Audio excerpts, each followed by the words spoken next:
안녕하세요. 날마다 기막힌 정의 박정 목사입니다. 오늘도 새로운 하루 주님의 은혜와 평강이 여러분들과 함께 하시기를 주님의 이름으로 기도합니다. 우리는 계속해서 여호수아의 말씀을 함께 살펴보고 있습니다. 지난 시간 우리는 유다 지파와 또 에브라임 지파 그리고 므낫세 지파까지 이 땅을 기업으로 받은 것에 대한 내용들을 함께 살펴보았습니다. 사실 그 이전에는 요단강 동편에서 르우벤 지파 그리고 단 지파, 므낫세 반 지파가 그 땅을 차지하고 있었죠. 그리고 24장부터는 요단강을 건너와서 가나안 땅을 차지한 남은 이스라엘 지파들의 기업 분배가 이루어지고 있습니다. 그리고 제일 먼저 유다 지파와 에브라임 지파, 므낫세 지파가 땅을 기업으로 분배받았고 아직 6개의 지파는 분배를 받지 못한 상황입니다.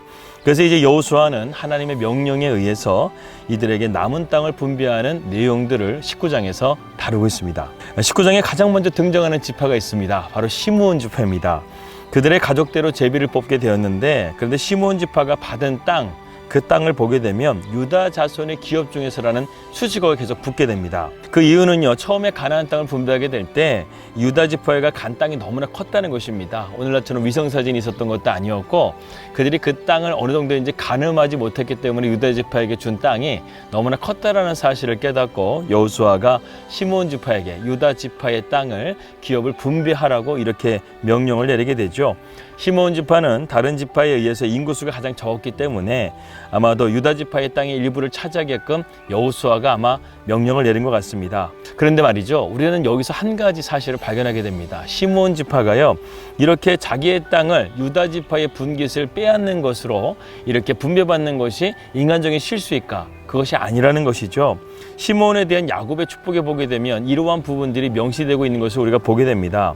창세기 49장 7절 말씀, 그 노여움이 혹독하니 저주를 받을 것이요 분기가 맹렬하니 저주를 받을 것이라. 내가 그들을 야곱 중에서 나누며 이스라엘 중에서 흩으리로다. 이렇게 말씀했습니다. 이것이 바로 시므온 지파에 대한 야곱의 유언이었습니다. 야곱과 레아 사이에서 둘째 아들로 태어난 시므온은 급하고 성품이 잔인한 인물이었습니다. 그의 누이 디나가 세겜 족장에게 강간을 당했을 때 그는 형제인 레이와 함께 잔인하게 복수하게 되죠. 그 결과 레이와 시므온은 야곱의 노여움을 사게 되었고, 야곱은 시므온에 대한 예언을 이렇게 한 것이었습니다. 그리고 나중에는 시므온 지파가 땅의 분배를 받을 때 이런 야곱의 유언대로 실현되는 것을 우리가 보게 된다는 것이죠.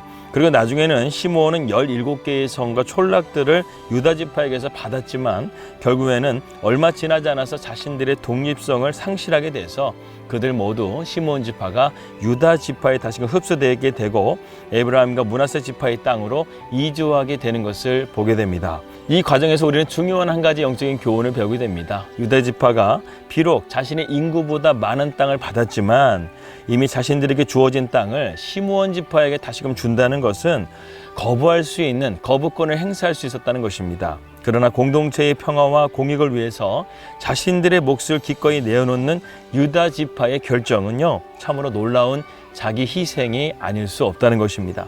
오늘날 인색한 시대를 살아가는 우리들에게 이러한 모습은 우리가 본받아야 될 모습이 아닐까 하는 생각이 듭니다.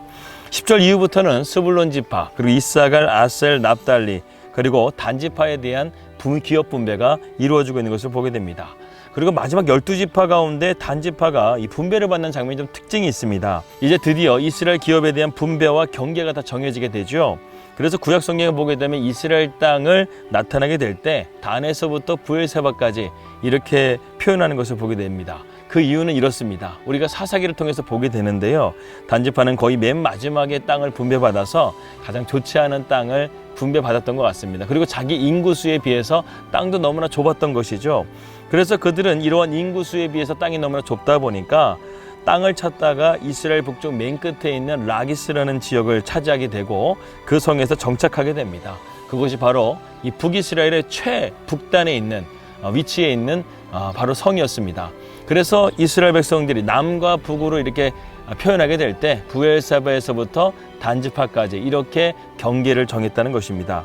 49절에서 50절입니다. 이스라엘 자손이 그들의 경계를 따라서 기업의 땅 나누기를 마치고 자기들 중에서 눈의 아들 여호수아에게 기업을 주었으니 곧 여호와의 명령대로 여호수아가 요구한 성읍 에브라임 산지 딥나세르를 주매 여호수아가 그 성읍을 건설하고 거기 거주하였더라. 이스라엘 백성이요, 광야에 있었을 때 긍정적인 보고를 했던 이 갈렙과 여호수아가 이 마지막에 이제 기업을 받는 장면이 나오게 됩니다.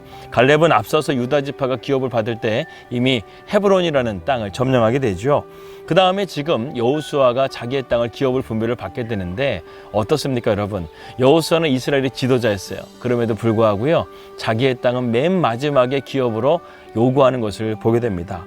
그리고 이 여호수아가 요구했던 딥네세라는요, 이미 그 성읍이 파괴되어져 가지고 성읍을 다시금 세워야 되는 그야말로 볼품없는 땅이었습니다. 그런데요, 그 위치가요, 이스라엘 백성들이 성막을 세웠던 실로의 바로 근처에 있었다는 것입니다. 가장 가까운 곳에다가 여호수아는 자기의 기업을 요구했던 것이죠.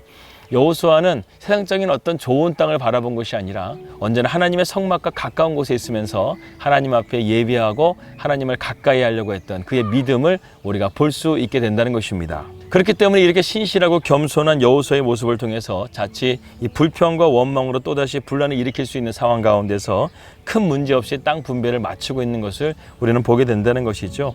예수님도 겸손의 왕이었습니다. 그분은 하나님과 동등됨을 취할 것으로 여기지 아니하시고 자신을 비우고 종의 형체를 가지시고 이 땅 가운데 오셔서 친히 겸손의 본을 보여주셨습니다. 51절은 이제 이 모든 분배를 마치고 이스라엘 백성들이 하나님 앞에 영광을 돌리는 장면으로 막을 내리고 있습니다. 제사장 엘레아살과 눈의 아들 여호수아와 이스라엘 자손의 지파의 족장들이 실로에 있는 회막문 여호와 앞에서 제비 뽑아 나눈 기업이 이러하니라. 이에 땅 나누는 일을 마쳤더라. 여러분, 이것은 기업의 분배가 하나님의 뜻으로 이루어진 것이며 하나님의 뜻을 따라 순종했다는 것을 우리에게 말씀을 통해서 보여주고 있습니다. 우리는 바울의 삶을 돌아보게 됩니다. 비록 그의 눈앞에 아무것도 보이지 않고 또 부정과 불의가 더욱더 기승을 부렸다 할지라도 하나님께서는 그와 함께 하셨고 길리기아와 밤빌라의 바다에서 한 치의 오차도 없이 섭리하시는 하나님을 의지하며 인생의 처음부터 마지막까지 바울의 삶을 지키시고 보호하셨던 주님의 그 은혜와 사랑을 바라보면서요, 우리는 더 이상 불평하지 말고 원망하지 말고 하나님의 은혜를 기대하며 오늘도 믿음으로 나아가야 되겠습니다. 기도하겠습니다. 언제나 우리를 크고 놀라운 계획을 가지고 계신 아버지 하나님, 우리의 삶 속에서 현실적으로 어렵고 힘든 시간들이 참 많이 있습니다. 우리 앞에 놓인 좋지 못한 여건으로 인해서 때로는 불평하기도 하고 그것을 피하려고 할 때도 있습니다. 그러나 우리에게 어떤 상황을 허락하신다 할지라도 우리를 향한 하나님의 계획을 잊지 않게 하시고 그 일들이 마무리되는 순간까지 겸손한 모습으로 하나님의 말씀을 붙들고 살아가는 주님의 자녀들이 될 수 있도록 인도하여 주시옵소서. 예수님의 이름으로 기도하였습니다. 아멘. 오늘도 평안하 되시고요. 저는 내일 뵙도록 하겠습니다. 우리 믿음으로 승리합시다. 할렐루야.